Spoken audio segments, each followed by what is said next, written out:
of the past few centuries has pumped enough carbon dioxide into the atmosphere to put the world on track to dangerous global warming. At the same time, a sixth mass extinction is becoming more likely as humans continue to encroach into nature to build more homes, new railways, and entire new cities, simultaneously increasing the risks of zoonotic diseases such as COVID-19. All of this means that economic recovery needs to be greener if climate change, biodiversity loss, and future pandemics are to be avoided. But the problem with measuring economic activity using GDP is that it rewards traditional fossil fuel-powered economic development.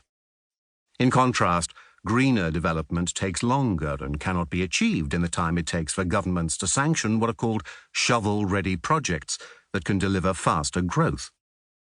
Faced with this choice, most governments are opting for the more traditional route. Roads, housing developments, airports are all being green-lighted, regardless of whether the means to achieve development are credible or sustainable. Researchers increasingly are questioning whether GDP is fit for purpose. If the world is at risk of ecological grief, why are we still following its formula? They rightly ask.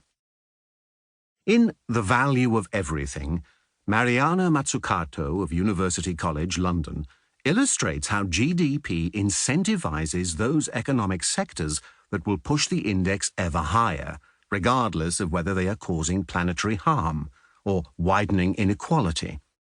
Meanwhile, Diane Coyle of the University of Cambridge and Benjamin Mitra Khan of Australia's Intellectual Property Office have a two-step proposal. Firstly, to amend GDP by incorporating what it currently undervalues, and then to move away from using GDP and instead valuing different kinds of capital, including human capital and natural capital, as well as financial capital.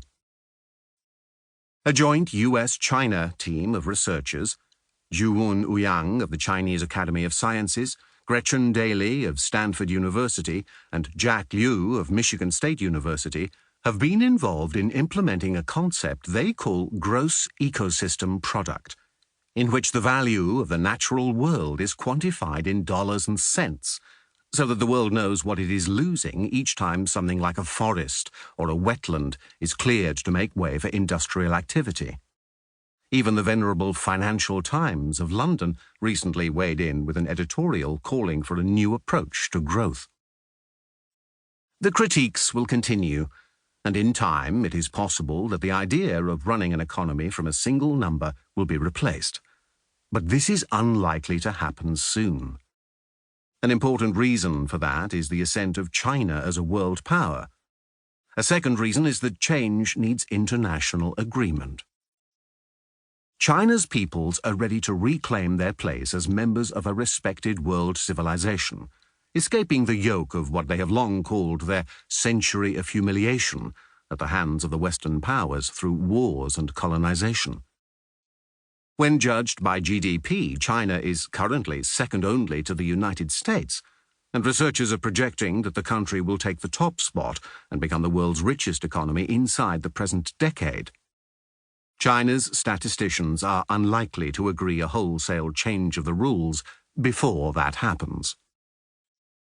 The paradox here is that China's people and its policymakers have a depth of awareness of GDP's limitations that is not matched in the developed countries of the Northern Hemisphere, as I've seen during my visits to China to give talks and in meetings with government officials, academic researchers, and think tanks.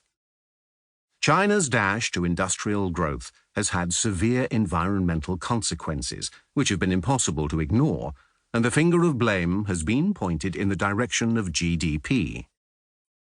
In that time, GDP has also seeped into mainstream popular culture. Li Dakang is the growth target-obsessed local Communist Party official in a popular TV soap, In the Name of the People. A decade ago, China's government even came close to implementing a green GDP, a version of the index that takes account of the environmental impacts of economic activity. But the central government held back, partly because such an action would have put China out of step with global national accounting conventions.